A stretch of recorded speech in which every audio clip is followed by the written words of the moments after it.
Hello everyone, welcome back to another episode of r/PettyRevenge.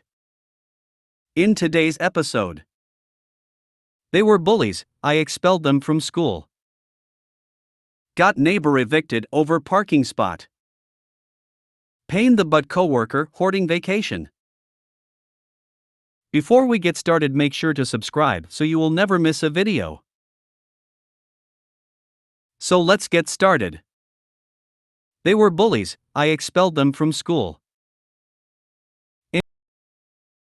In short, a guy, leader of a gang, didn't stop bullying me and my girlfriends. We were 12 or 13. No one could stop them. My best friend was the most bullied of all, because she was bow-legged, so extreme she had surgery years later to protect her lower vertebrae. She was also very thin, had bushy hair, shy and mentally frail, because her mother was mentally ill and she was the least liked of the 6 siblings. So I was very protective of her, gaining courage against bullies even though I was shy and not malicious like them. He and his 2 best friends had an ultimatum from school. One more detention and they would be expelled in the middle of the year. I was a straight A student, a model student. Which teacher would doubt my word? The main guy sat behind me for an essay exam. I was fuming, but I wrote my essay. Then I scrambled the paper and threw it out the window. Got up immediately and said, "Teacher, he took away my essay," and threw it away. The boy was shocked, being accused even being innocent. He had gotten away with misbehavior multiple times. Someone went down to recover my essay. We went to the principal's office and I swore he had thrown my essay away. He was expelled from school. Second boy. There was a canopy dirty and wet due to recent rain. I made sure no one was looking and shook up the pole, thus making the whole canopy collapse. This time me and my 2 best friends swore the boy had done it all by himself.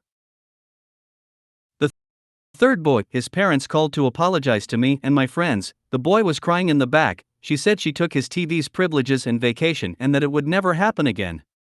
He was not expelled. We're even FB friends now. I am mellow now, but don't go mess up with 13 years old me. Got neighbor evicted over parking spot.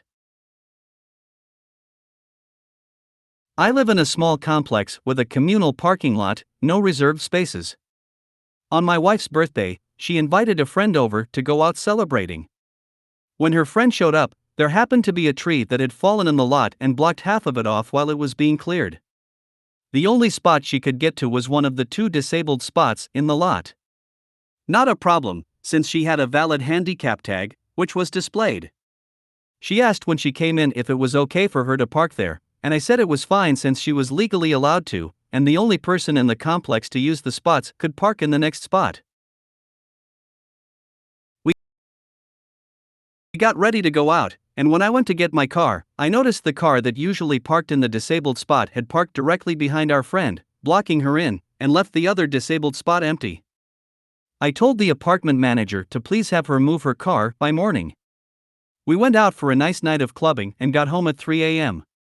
The car was still blocked in, and the other disabled spot was still empty. So I called the police. They showed up, looked at the way she was parked, and started laughing. Why didn't she just park in the next spot? I told them I didn't know, and he said, at 3:30 a.m., "Well, let's go wake her up and ask." He did that cop knock on her door to wake her up and told her to move her car.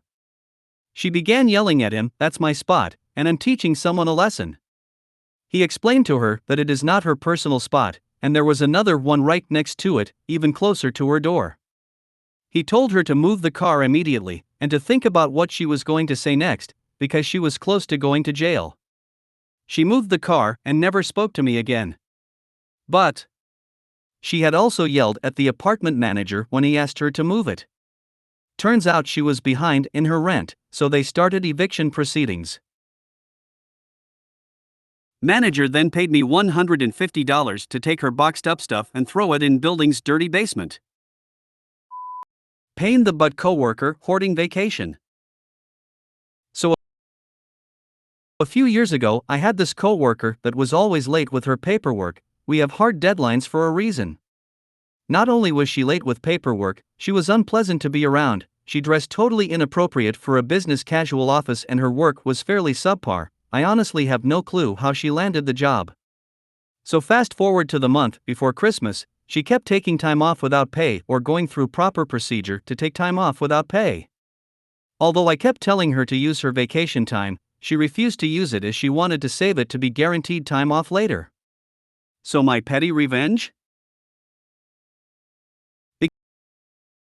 Because she took so many unpaid days off, she didn't have enough paid days to qualify for the 3 paid statutory holidays over the Christmas break. I knew that would be the consequence, but I didn't tell her. I just made sure I sent an email beforehand stating, "Please use your vacation time for days off," just so she would respond in writing. Where I live, you need 15 days of paid time that includes vacation in order to qualify for statutory holiday pay. If you have less than 15 paid days, you get nothing extra for Christmas vacation. Of course, she called me telling me I made a mistake and forgot to pay her the stat pay. The best part? She connected the dots really quick, and that it was a direct result of her hoarding vacation. It's petty revenge, but nonetheless it gave me pleasure that her stupid hoarding came with a consequence. She was let go about 6 months later due to organizational changes. If you made it to the end of the video, thanks for watching. Don't forget to like, subscribe and share, and we will see you in the next video.